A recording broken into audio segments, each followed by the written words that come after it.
बच्चों सुप्रभात। आज अभी हम हिंदी व्याकरण में जो पढ़ रहे हैं भक्ति काल पद्य साहित्य का विकास के बारे में। हमने पिछले में पढ़ा कि वीर गाथा काल और भक्ति काव्य का पढ़ा। अब इसके बाद में बताया है कि भक्ति काल की काव्य धाराओं में कवियों ने ईश्वर की लीलाओं का वर्णन किया। तो बताया है कि सगुण धारा और निर्गुण धारा हमने पहले पढ़ा। निर्गुण धारा, अब सगुण धारा को भी उपधाराओं में बांट दिया गया। जैसे राम भक्ति शाखा। राम भक्ति शाखा यानी जो लोग राम की भक्ति को करते थे, यानी जिन कवियों ने राम को आदर्श मानकर रचनाएं की और वे राम भक्ति शाखा के कवि कहलाए। इस शाखा के प्रतिनिधि कवि गोस्वामी तुलसीदास जी हैं, जिन्होंने रामचरितमानस प्रतिनिधि महाकाव्य की रचना की। इस शाखा ने अन्य कवि जैसे नागादास हुए, अग्रदास जी हुए, प्राणचंद चौहान और हृदय राम। अब इसमें बताया कि जिन कवियों ने राम को आदर्श माना और राम भक्ति के कवि कहलाए। फिर इसमें गोस्वामी तुलसीदास जी, हम रामायण पढ़ते हैं ना बच्चों, तो उनके ही रचयिता कौन है? रामचरित, उसको हम रामचरितमानस कहते हैं। तो गोस्वामी तुलसीदास जी का क्या था महाकाव्य? रामचरितमानस। तुलसीदास जी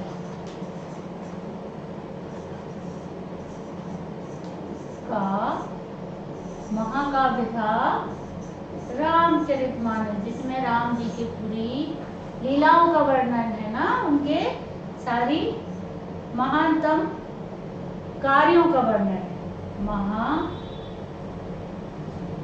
रामचरित मानस महाकाव्य क्या है?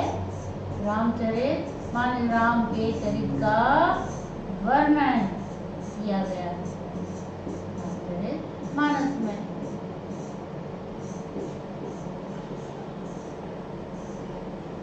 जो हम घर घर में रामायण बोलते हैं जिसको, और हमने टीवी पर भी देखी है पिछले उसमें, लॉकडाउन में भी आप लोगों ने देखा होगा रामचरितमानस का पूरा वर्णन और सीरियल आते रहे। प्रतिनिधि काव्य का भी रचना की। और इस शाखा के प्रमुख कवि क्या कहलाए? कौन कौन से? नागादास जी, अग्रदास जी, प्राणचंद चौहान और हृदय राम। फिर कृष्ण भक्ति शाखा, दो शाखा बटी थी। कृष्ण भक्ति शाखा, जिन कवियों ने कृष्ण की लीलाओं का और उनके जीवन पर आधारित रचनाओं का वर्णन किया, वो कहलाए कृष्ण भक्ति शाखा के। इसमें क्या बताया? महाकवि सूरदास, सूरदास के पद हमने पढ़े हैं। इनकी जो रचना है वो है सूर सागर। किसकी? सूरदास जी की सूर सागर,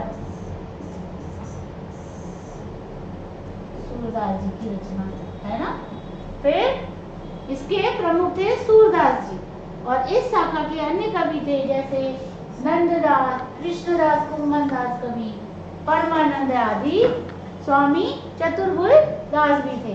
ये अष्टछात्र कवि कहलाते थे। और इसके अतिरिक्त हरिवंश, मीरा और रसखान जी भी थे। कौन थे? रसखान जी भी इसी शाखा में आते थे। काहे में? कृष्ण भक्ति शाखा में। काहे में आते थे? कृष्ण भक्ति शाखा में। कौन?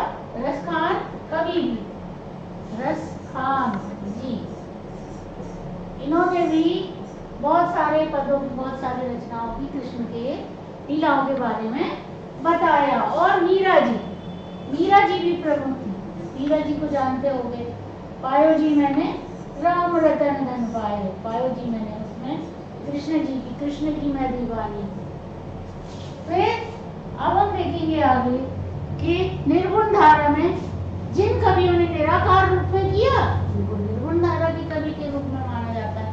और वो भी धाराएं दो भागों में विभक्त थी, ज्ञानाश्रयी शाखा, प्रेमाश्रयी शाखा। कौन कौन सी?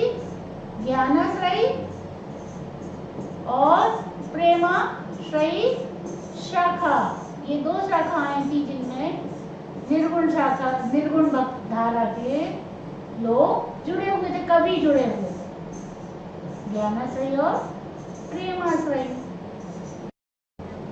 फिर ज्ञानश्री शाखा में थे ज्ञान को ही ईश्वर तक मार्ग में पहुंचाने वाले कवि, और जिन्होंने काव्य साधना को ज्ञानश्री शाखा के कवि कहलाए। इसके प्रतिनिधि कवि थे कबीर दास जी। कबीर दास जी को हम सब जानते हैं, उनका भी जो ग्रंथ था बीजक। इस शाखा के भी अन्य गुरु नानक आदि कवि रैदास जी, और इन्होंने दिखावे तथा मूर्ति पूजा का विरोध किया था। ये एकेश्वरवाद पर बल दिया था इन्होंने कि एक ही ईश्वर को माना जाए और ज्ञान को ही माना जाए जो ज्ञान प्रत्यक्ष है। प्रेमाश्रय, जिन्होंने प्रेम के माध्यम से ईश्वर को प्रेम तक ईश्वर तक पहुंचने का मार्ग को खोलना चाहा, उन्हें प्रेमाश्रय शाखा के अंतर्गत रखा गया। फिर ये इसमें जो प्रतिनिधि कवि थे होते हैं मलिक मोहम्मद जायसी, जिनका ग्रंथ है पद्मावत। हमने अभी पद्मावती जो फिल्म आई थी वो पद्मावत काव्य से ही रिलेटेड थोड़ा सा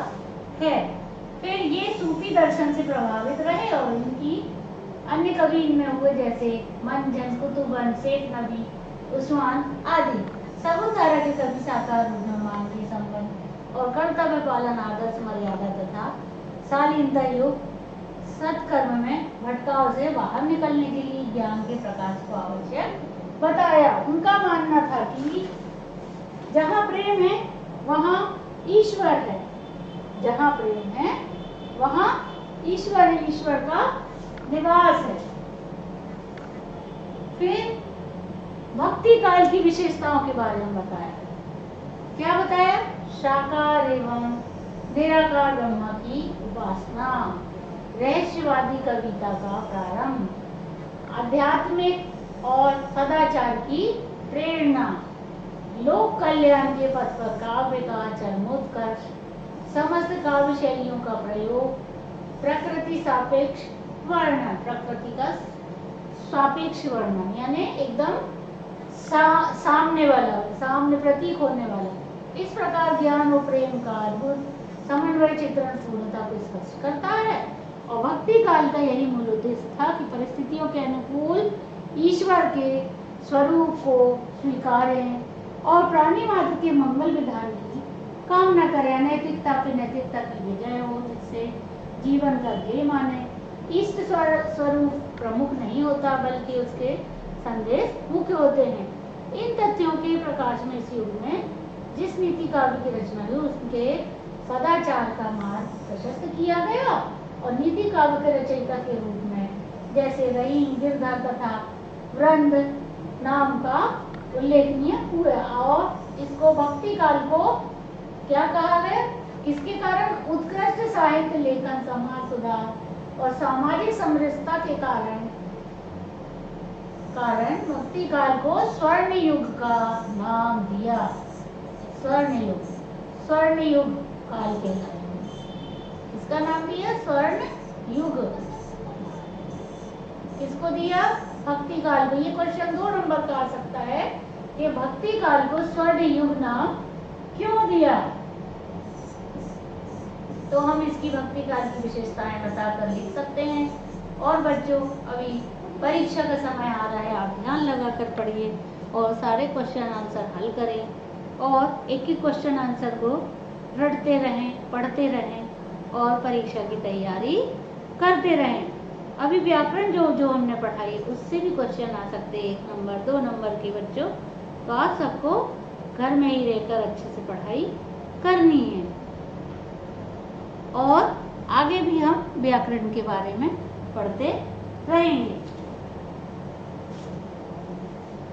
जैसे भक्ति काल में क्या बताया था? साकार और निराकार ब्रह्म की उपासना बताई। यानी साकार में भी यानी प्रत्यक्ष रूप में जैसे हम मूर्ति पूजन करते हैं वो होगा साकार, है ना।